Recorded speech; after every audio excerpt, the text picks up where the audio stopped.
तर सर्वांना नमस्कार. जय महाराष्ट्र. आज आपण बघणार आहोत मुख्यमंत्री माझी लाडकी बहीण योजनेबद्दल. तर या व्हिडिओमध्ये सर्वात प्रथम मी हे सांगू इच्छिते की हे व्हिडिओ 2 भाषांमध्ये करण्यात येईल, म्हणजे मराठी आणि इंग्लिश. ओके.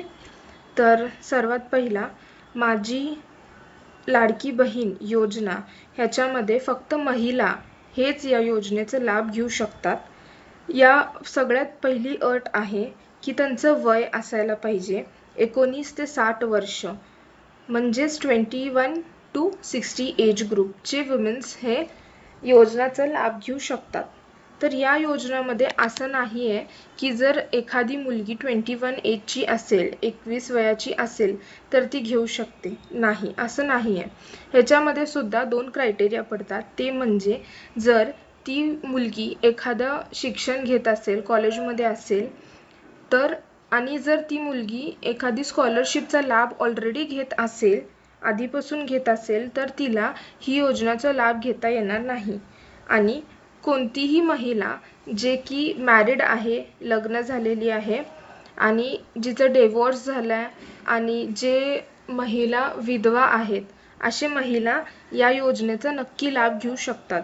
फक्त एकच अट आहे की ज्या मुली किंवा महिला ऑलरेडी आधीपासून एक योजना, गव्हर्नमेंटची योजना जसे की स्कॉलरशिप वगैरे घेतात, त्याचा लाभ ते महिला ह्याच्यात घेऊ शकणार नाहीत. एवढंच.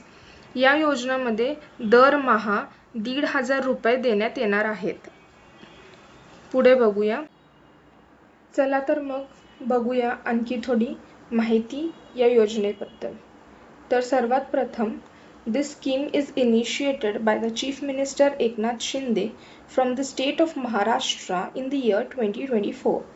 तर ही योजना म्हणजेच महाराष्ट्र लाडकी बहीण योजना ही बनवलेली आहे किंवा योजनेत आणलेली आहे गरीब आणि गरजू महिलांसाठी, त्यांना इकॉनॉमिकली स्ट्रॉंग बनवण्यासाठी, म्हणजेच फायनान्शियली स्टेबल बनवण्यासाठी. या योजनेमध्ये दरमहा 1,500 रुपये महिलांना मिळणार आहेत, 1,500 पर मंथ. आणि ह्याचे ॲप्लिकेशन प्रोसेस आहे online and offline. Online and offline जरी दिलेला असेल तरीसुद्धा तुम्ही ह्याची नोंद घ्यावी की हे जे फॉर्म फिलिंगचं प्रोसिजर आहे ते तुम्ही घरी बसल्या करू नये किंवा करता येत नाही. तर ह्याच्यासाठी त्यांनी प्रत्येक जे जिल्ह्यामध्ये आहे एक पर्टिक्युलर सेतू आहे किंवा ई सेवा केंद्र जिथं हे फॉर्म भरण्यात येतील. ही त्याची ऑनलाईन वेबसाईट आहे. जर तुम्हाला आणखीन काही इन्फॉर्मेशन, माहिती हवी असेल तर तुम्ही या वेबसाईटला नक्की व्हिजिट द्या. ठीक आहे. पुढे जाऊया आपण. ऑब्जेक्टिव्ह म्हणजेच उद्देश, जसं आपण म्हणलेला आहे की हे लाडकी बहीण योजना जी आहे हे महाराष्ट्रामध्ये राबवण्यात आलेली आहे. सर्वात प्रथम ही योजना मध्य प्रदेशमध्ये राबवलेली आहे. मग त्याचीच एक कॉपी किंवा त्या योजनेला इन्स्पायर्ड होऊन आता आपण महाराष्ट्रामध्ये ही योजना बघत आहोत. या योजनेमध्ये दरमहा 1,500 रुपये एका महिलेला मिळणार आहेत. तर हे जे पैसे आहेत ते त्यांच्या बेटरमेंटसाठी, म्हणजे त्यांचे जे काही गरजे असतील ते पूर्ण होण्यासाठी गव्हर्नमेंटकडून हे देण्यात येणार आहेत. तर जसं मी म्हणलं, priority of age is between 21 to 60 years, म्हणजेच 21 ते 60 वर्षाच्या महिला या योजनेसाठी पात्र आहेत. जसं मी पहिला वरच्या एका बिटमध्ये बोलले होते की 21 म्हणजे नेमकं कुठल्या महिला आहेत. ठीक आहे. आपण बघणार आहोत ॲप्लिकेशन प्रोसेस. ॲप्लिकेशन प्रोसेसमध्ये आपण बघूया एलिजिबिलिटी ऑफ लाडकी बहीण योजना फ्रॉम द महाराष्ट्र. ठीक आहे. सो या पूर्ण याच्यामध्ये ही जी स्कीम लॉन्च केलेली आहे ती लॉन्च केलेली आहे 30th जून 2024 मध्ये by the state government of India. Okay. मग या सगळ्या प्रोसेसमध्ये ॲप्लिकेशन, जसं मी तुम्हाला सांगितलंय की तुम्हाला महा ई सेवा केंद्र किंवा तुमच्या जवळच्या नेट कॅफेमध्ये जाऊन किंवा तुमच्या पर्टिक्युलर जिल्ह्यामधल्या जे काय जिल्हा परिषद असते तिथे जाऊन तुम्ही ह्याचा फॉर्म भरा किंवा इन्फॉर्मेशन घेऊ शकता. वरती तुम्हाला लिंकसुद्धा प्रोव्हाइड केलेली आहे. तर आता आपण बघूया सगळ्यात मेन मुद्द्याकडे येऊ, जे आहे एलिजिबिलिटी क्रायटेरिया, म्हणजे गरज की काय आहे, तुम्ही कसं फॉर्म भरू शकता, कोण फॉर्म भरू शकता. Residency applicants should be a residents of Maharashtra, म्हणजे जे काही महिला हे फॉर्म भरायचे विचार करत आहेत, सगळ्यात प्रथम तरी ते महिला महाराष्ट्रामध्येच रेसिडेन्स करायला पाहिजे, म्हणजे महाराष्ट्रातील रहिवासी असायलाच पाहिजे. सेकंड येतं जेंडर. जेंडरमध्ये येतं की फक्त महिला म्हणजे वुमन हे लोकच हे फॉर्म भरू शकतात. नेक्स्ट आहे एज ग्रुप, ते आहे 19 ते 60 वर्ष, म्हणजे 21 to 60 years of age of a woman. Next आहे प्रायोरिटी. आता प्रायोरिटी म्हणजे काय, की तुम्ही पहिला कोणाला प्राधान्य देणार आहात, बरोबर. तर आता गव्हर्नमेंट कोणाला प्राधान्य देणार आहे या योजनामध्ये आपण ते बघूया. तर ह्याच्यामध्ये आहे विडोड. ओके, म्हणजे ज्या काही विधवा महिला असतील, गव्हर्नमेंटनी पहिला त्यांना प्राधान्य दिलंय.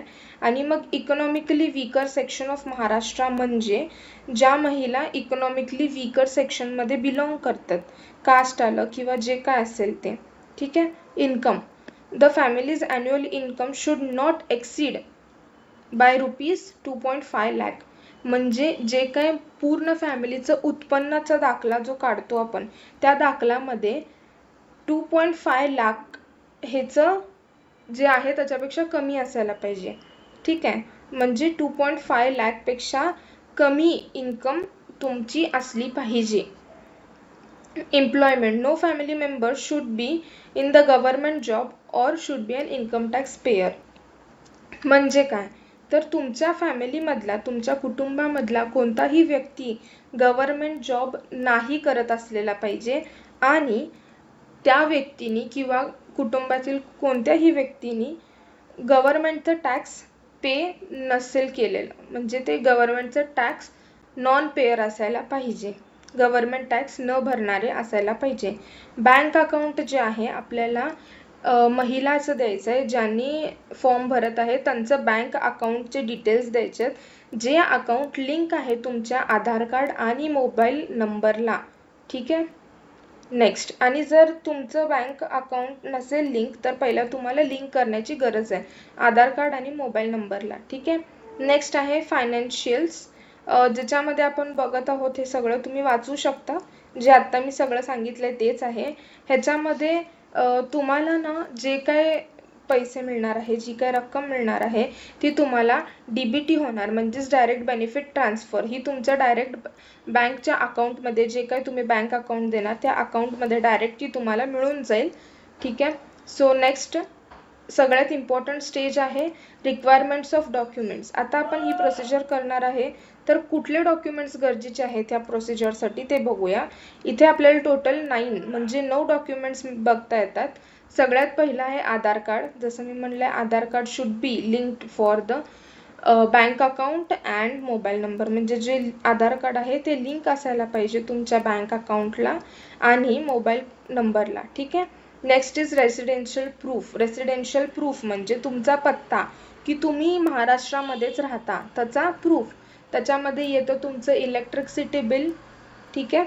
नेक्स्ट आहे कास्ट सर्टिफिकेट. तुमचं कास्ट सर्टिफिकेट किंवा कास्ट व्हॅलिडिटी नाही, ॲक्च्युली कास्ट सर्टिफिकेटच एलिजिबिलिटीमध्ये आहे. नेक्स्ट आहे रेशन कार्ड. रेशन कार्डसुद्धा इथं दिलेलं आहे की रेशन कार्ड येलो आणि ऑरेंजच असायला पाहिजे, ओके. दुसऱ्या कलरचं रेशन कार्ड अलाउड नाही आहे. रेशन कार्ड जे आहे पिवळा आणि केशरीच असायला पाहिजे. एज प्रूफ, जे मी बोललेलं आहे एज प्रूफ, की तुम्ही 21 ते 60 वयामध्ये येता, ह्याचं तुम्हाला एक प्रूफ द्यायचं आहे. तर तुम्ही कुठलंही आयडेंटिटी प्रूफ देऊ शकता, ह्याच्यामध्ये तुमचं बर्थ सर्टिफिकेट येईल, ठीक आहे. नेक्स्ट आहे इन्कम सर्टिफिकेट. इन्कम सर्टिफिकेट म्हणजे की तुमचं इन्कम किती आहे हे प्रूफ करण्यासाठी इन्कम सर्टिफिकेट द्यायचं आहे. नेक्स्ट आहे मोबाईल नंबर. तुमचा मोबाईल नंबर द्यावा लागणार तुम्हाला. बँक पासबुकचं जे फोटो असेल ते, म्हणजे ज्या बँकमध्ये तुम्हाला पैसे डायरेक्टली यायला हवेत, DBT पाहिजे, त्या बँक पासबुकचं फोटो. आणि लास्ट पासपोर्ट साईज फोटो, म्हणजे ज्या महिलांनी हे फॉर्म भरलेला आहे त्यांचं पासपोर्ट साईजचे एक फोटो तिथं ॲज अन ID प्रूफ तुम्हाला द्यायचं आहे. तर हे होते रिक्वायर्ड डॉक्युमेंट, म्हणजे डॉक्युमेंट्स, कागदपत्र जे तुम्हाला लागतील फॉर्म भरण्यासाठी. पुढं बघूया आपण सिलेक्शन प्रोसेस.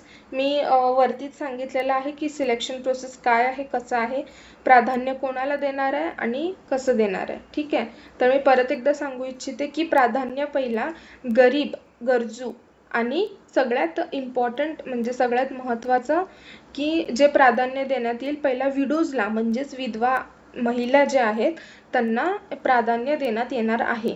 तर आणि अजून एक priority will be given to the women's of family holding yellow and orange ration cards. म्हणजेच राशन कार्ड जे आहे ते येलो आणि ऑरेंज म्हणजे केशरी आणि पिवळा हेच असायला पाहिजे.